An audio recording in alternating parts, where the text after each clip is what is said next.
So the first movement landing is really complicated. First of all, they have to build the rockets first. So it's really hard because there's no scrap metal. You don't have to build rockets. They need scrap metal. And the scrap metal you need is from a British seeds. And the British seeds can't have any scrap metal left because in 1907 scrap metal is not even valuable enough. So they can't have any scrap metal. And first of all, the pain of the scrap metal is really hard. So, how can you get scrap metal to build a rocket? Here, the trade. Yes, the trade. Now, you know what the trade? It's not hard in the United States to trade anything for scrap metal in the British because they don't have enough things to trade for valuable enough. The biggest valuable thing is to trade. It's maybe they have to mine, but they're not. They need to mine. They just have to find the valuables and get the payload money. And then they transfer the payload to the British and they get scrap metal. And then they start building the rocket. That's easy enough to build one. But it's got 19 days to build a rocket because it's really tall. And also they finished half it in 1903. And in 1902, it was not even the first rocket that was built in. So the rocket remained the other parts don't even mind though, but there are three main parts: the lunar module, the commando module, where it will circle around the moon, and also the lunar spacecraft. Now, the lunar spacecraft will be inside a projectile, not a projectile.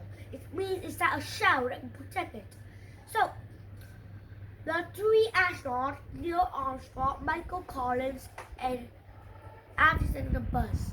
Now, they fly into space. It is actually really hard because I like to fly into space because I won't have anything because I don't want to be space sick. Now, in 90 minutes later, the spacecraft separates two main shells and will take 180 degrees and take the lunar spacecraft outside of the shell. And 250 miles later, they return to the moon.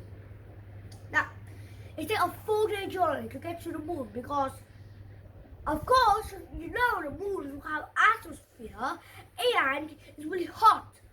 You don't mind hot because you are way inside a big little spacesuit. So, the commander module separate the lunar spacecraft and it will circle around the moon. Yeah. And they have to find a good landing spot first before they have to go back.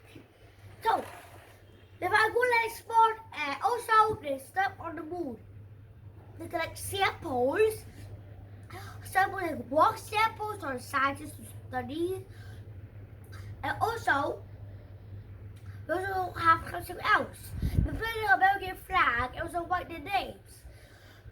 American flags are always unusual because if other planets planted them, because not always the planets planted because for example, if you ever see a planet landing on the moon and planted a American flag, yes, they do. And also, you all have to bring the American flag with you, or that's not even the property of America. So they spent 2 hours and 20 minutes studying the moon, and then they planted the American flag. That's the end. So, they get to the moon safely. Did you know that the lunar module didn't even have its whole body back? It means the whole lunar module doesn't return to the moon because half of it stays on the moon and half of it goes back to Earth. And also have it orbit around the moon. You know what? Stay on the moon. The legs of the lunar module stay on the moon. It's separate from the lunar module and it's go back to go and collect the antenna. And then, when they reach the Orion module, it will connect it with the lunar spacecraft and bring back it almost the atmosphere. It will separate apart the lunar module, separate apart the spacecraft, and also the commander module, and then the three astronauts go inside the lunar projectile and go back to Earth. There. There are only 3 parts orbiting around the moon, two parts orbiting around the moon, and 1 part staying on the moon. You can find other spacecraft doing like that. Also, you can find all around the moon, because if you explore moon, you can find them. Okay, this is a my story. Goodbye. See you later.